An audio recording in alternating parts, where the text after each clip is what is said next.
I'm an innovation facilitator, innovation consultant. I've been working with organizations here in India, also in other Asian countries and Europe and US. So whenever an organization is looking for a breakthrough product, process, or business model, they invite people like us.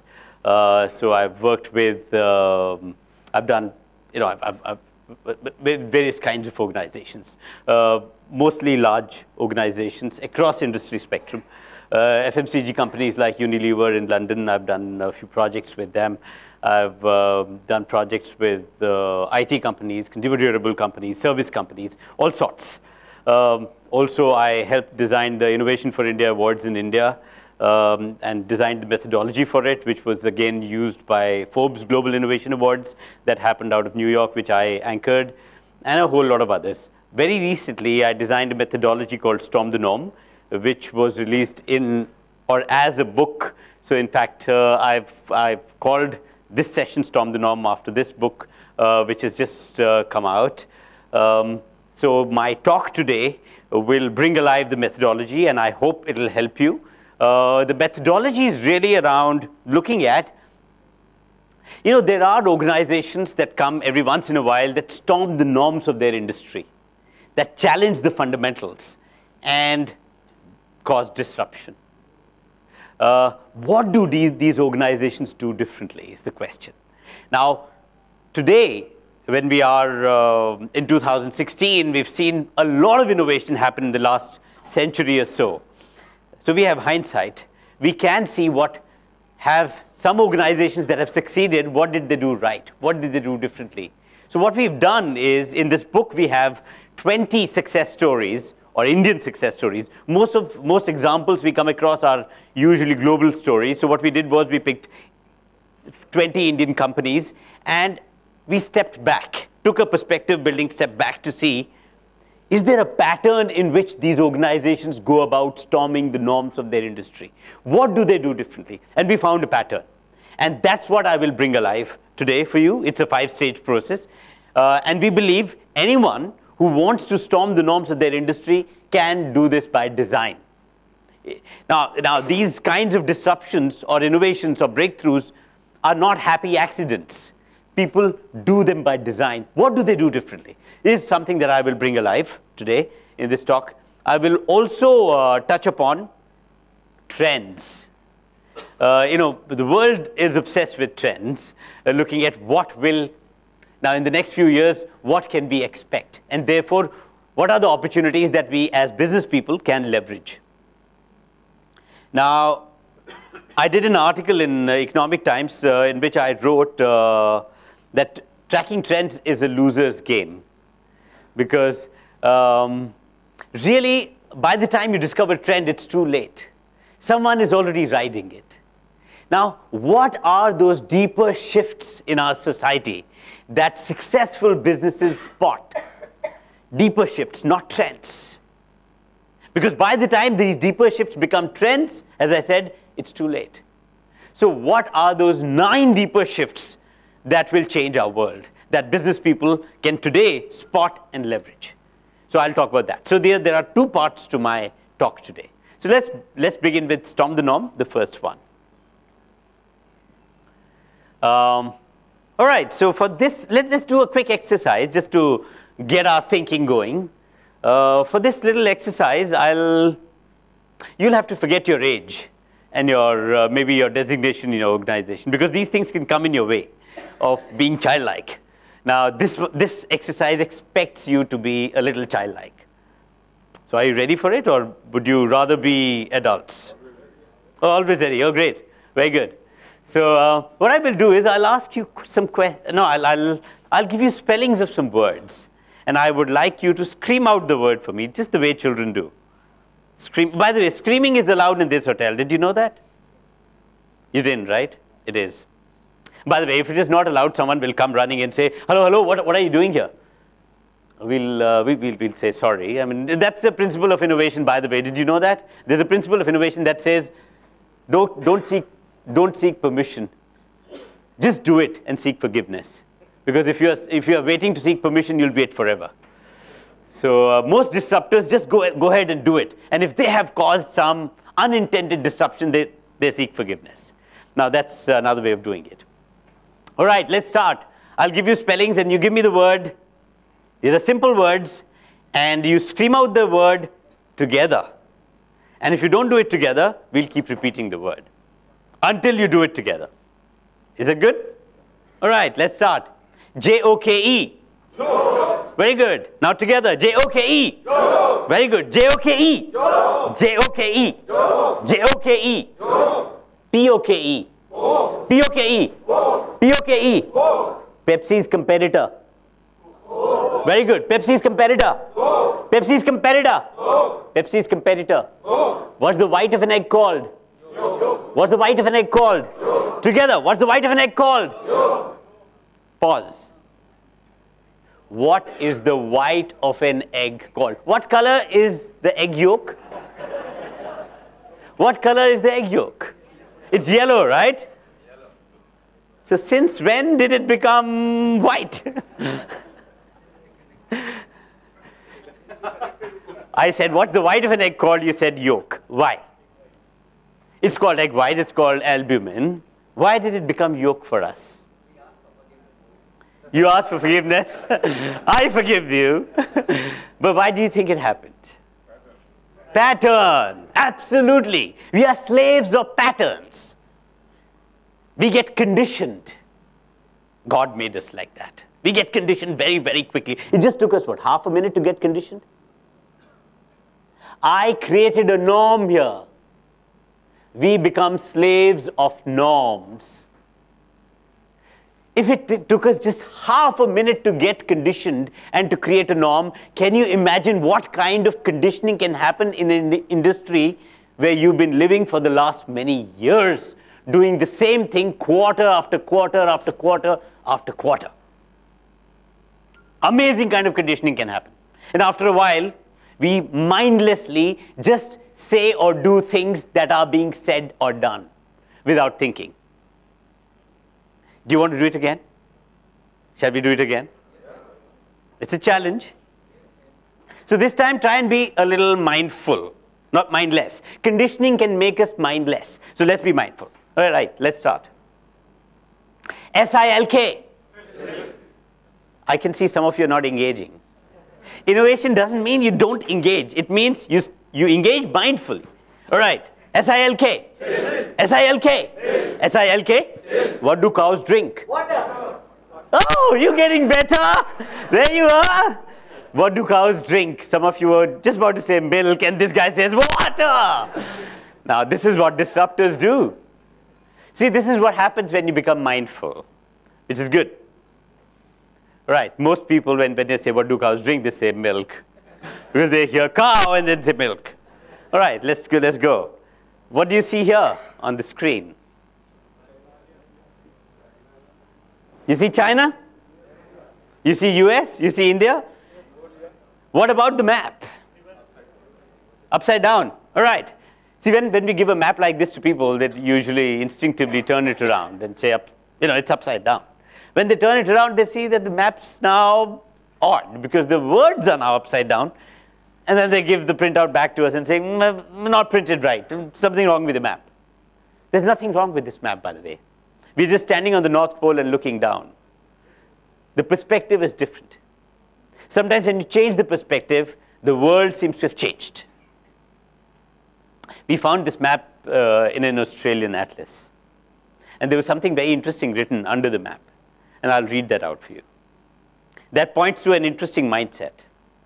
It said, no apologies are called for in presenting the map with south at the top. After hundreds of years of development, the southern lands have no reason to be under the northern hemisphere. A very rebellious thought. A thought that tries to challenge something that we've taken for granted for years. We've grown up with a certain map for years. In our geography books, remember?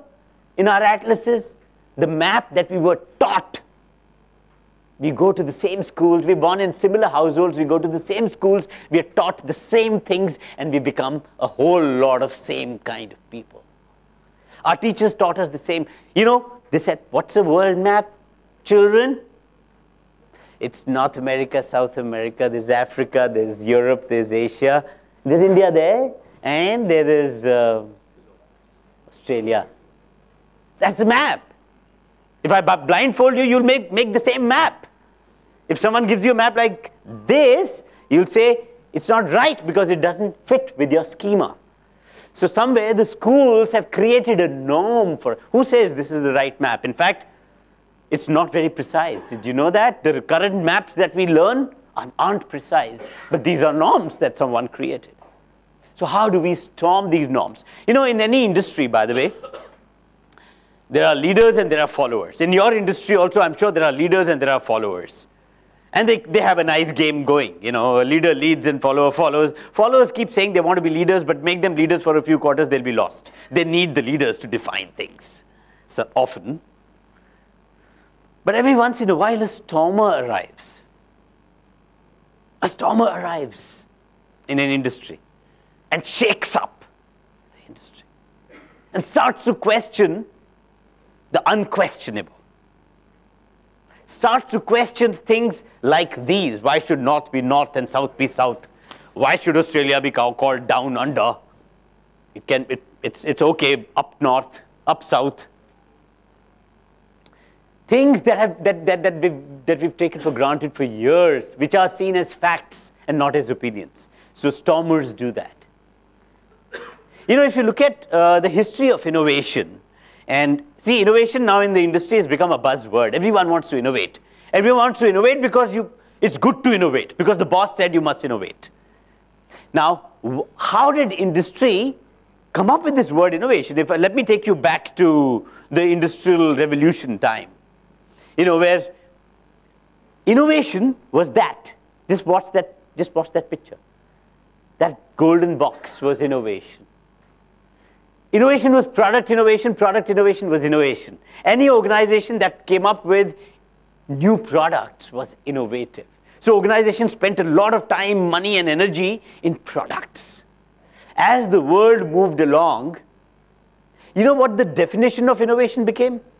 The definition was anything that touches the customer directly and generates new value for him is innovation.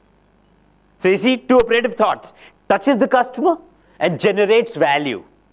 People realize by this time that not all products are like products. Not all products are like this, touchy-feely physical things that can be sold off the shelves. Maybe a mutual fund company comes up with a new product. Insurance company comes up with a new product. So we said services could be products too. So in order to bring services into the fold, we called it offering innovation. But then by this time, there were some interesting things or interesting events that were happening that were generating new value. Not all of them were touching the customer directly. Say I change my manufacturing process. Product is the same.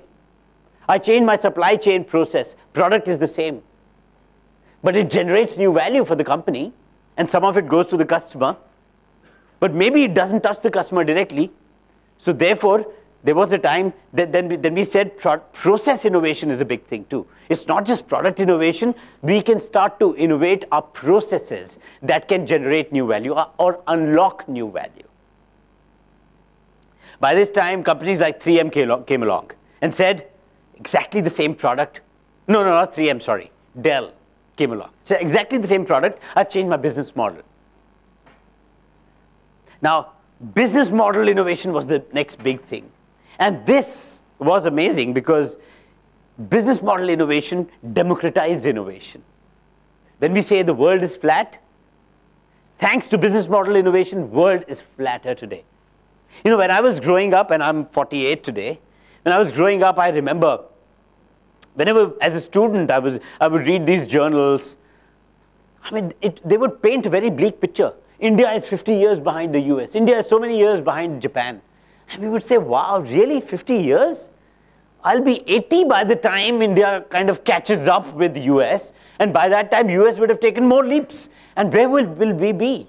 But today, look at what we are doing with IT. Now, thanks a whole lot to business model innovation, where you don't have to come up with a new product. You needn't have patents. You can just play around with business models in a manner that can unlock new value. So it truly democratized the world. Business model innovation. Now there is, in most innovation conferences that we go for, there is a need being felt to define another category beyond product, process, and business model innovation. Because in the last couple of decades, we've seen some innovations that can't be categorized as product, process, or business model. They are beyond these. Can you guess what these could be? Anyone? What do you think these kinds of innovations could be? Beyond product, process, or business model? Come on. Think aloud with me. Aggregators? Yeah, so aggregators are doing something amazing. What would you call those kinds of innovations? Are they product innovations, process, business model? They are definitely beyond business model, because what they are doing is that they are impacting not just their own selves, but or their value chain. They are impacting the whole platform on which they sit. They impact the whole industry.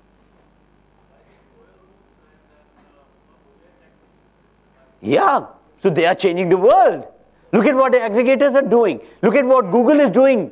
Look at what Google's done to search. Look at what mobile telephony has done to the world. Look at what microcredit has done to the world, to finance. Social impact has always happened.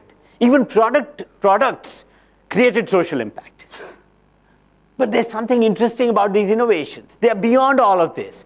For want of any better word, we call them ecosystem innovations. Because they disrupt the whole ecosystem. The whole industry architecture changes. You know, it's interesting. There are these forwards that are going around in internet when people say that the world's biggest taxi company owns no taxis. You know, we've all seen those. The world's biggest holiday destination or hotel company owns no rooms. Amazing, isn't it? So from assets to access, you don't have to have that kind of capital to disrupt the world. Two guys in a garage can do it. SMEs can do it. Small businesses can do it. They can challenge the biggest companies out there today. You don't have to have huge capital to be able to challenge big companies today. That's where we are sitting today. That's why it's exciting times. And just watch the next 2 decades, you'll see stormers that you have not even heard of today. Leave aside those Fortune 500 companies. Companies that you haven't even heard of. New companies that will be born tomorrow will disrupt day after. Those are the kind of exciting times we are in today. Now that's an interesting story of Disney. You know, Walt Disney's first long animation film, one of the first long animation films was called Three Little Pigs. I'm having to scream. Can you just increase it a little? Thank you. Just the volume a little.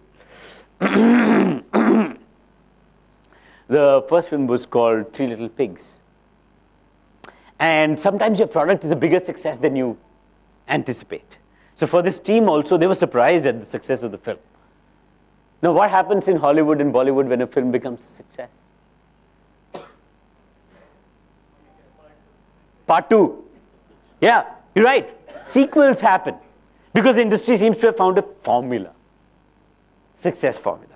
Now, when the team sat down together, they actually created, the next film was a pig film. In fact, if you go to their website, you'll see they created not 1, 3 sequels. All of them failed. But they kept making sequels because they kept telling themselves that the market wants pigs. They've told us that. We're not giving it to them in the right way. Every subsequent film was a bigger pig film. More money, more technology, more animation, maybe more pigs. Nothing worked. It failed. Now, this was an important time for Walt Disney. He was alive then. And he writes about it in his autobiography. If you get his autobiography, read that part. He says, this was my biggest life lesson that I learned. Because this pig fiasco was it jolted him and the company. So he was taking a morning walk, and suddenly he realized something. You know, you get that epiphany, that realization, oh God, why was I blind to this? So he had that realization. He rushes back to his office, called his whole team, and says, guys, now I know why we're failing. And that's what he said. You can't top pigs with pigs. He was trying to say, you can't beat pigs with pigs. Now it sounded very simple. But what he was saying was something very profound. He was saying that you explore like a curious child when you're failing. When you fail, you say, if this didn't work, what else will work? What else will work? What else will work? What else will work? What else will work? We keep doing that, like entrepreneurs do, right? Most entrepreneurs. But we do it only till we succeed. The moment we succeed, we start saying, this is the only way to succeed. And we get trapped in that success. We become pigs. So our success traps us far more than our failure ever can. We really, really grow like nimble entrepreneurs till the time we taste success. After that, we get spoiled. We become pigs after that. Then we generate and create more of the same. You see? In fact, look at the world we live in today. I just clicked this picture in a mall, in a departmental store. I counted. There are 4 brands of digestive biscuits. They all look the same. They are pigs. And consumer looks at it and says, what's the difference? Consumer can't see the difference. But every brand is saying, I'm different by me. I'm different by me. What's the big deal? And every brand has, maybe every product on this shelf has had a backstory, maybe. Backstory of human endeavor. Of CEO saying, we are launching a category-creating product. Let's form a cross-functional team. Maybe a team is formed. They're given a mandate. They're given great facilities. They're given rooms and beanbags to sit on and incentives and saying, think, guys. De Bono taught you to think, so think. And they think, and they come up with some great ideas. 50 ideas that are whittled down to 10, to 2, and that's presented to the board, and the board is happy. Wow, that'll change the world. Ad agencies called, guys, this is a different brief. Don't take it like everyday brief. We are going to change the world with this one. This is category creating. Put your best people on the job. What do? They do back and forth, back and forth, back and forth, and a great campaign is created. The product is launched with a great fanfare. And when it arrives into the market, it lands on the shelf, and it looks like the next product, which looks like the next product, which looks like the next product. We live in a sea of sameness. And then the company wonders, what happened? Was there espionage? Did someone get to know that we were doing this product? No one got to know that you were doing this product, just that you are similar. We are all similar, like I said, because we think in the same way. That's when is the need for a stormer that thinks fundamentally differently. After a while, people start looking the same. It's not just the products or processes. People start looking similar. Look at any large company. They all look the same. So this is the book, Storm the Norm. And here is what I will share with you. Oh, before I share this, let me just tell you how large companies, you're not one of those huge MNCs that deal with this problem in a very, very strange manner. In fact, you are much better than MNCs in this regard. You know what MNCs do? Every year, they hire hundreds of people. And what do? They go to the best colleges. Surely they get the day 0 and day 1. And they hire the best people. Now, what's with the best people? You know how these best people are? They're strange. In fact, these days they are even stranger. Have you seen the youngsters these days? They don't look like us. They look very different. Even on the first day of job, I remember I was like very, very careful. How do I look? And these guys just walk in jeans and t-shirt. Nothing wrong with them. They're irreverent. They ask too many questions.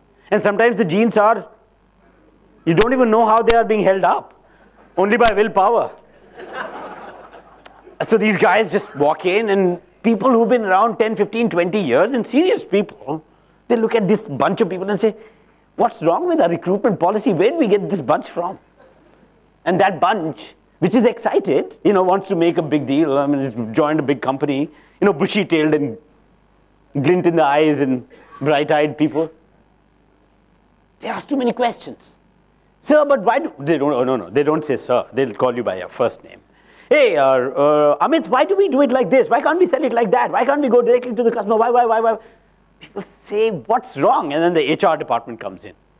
These big companies have these big HR departments. And they come in. They say, induction. Induction. What do? They put these people into these rooms, these time and space boxes, where inception happens.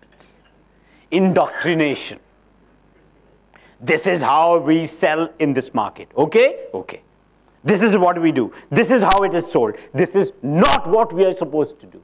Then they're sent to sales department for a week, to the marketing department for a week, for operations for a week, and then factory for a week, and somewhere else for a week. And after you've beaten them to understand how it is done, then they come. And then you say, now think.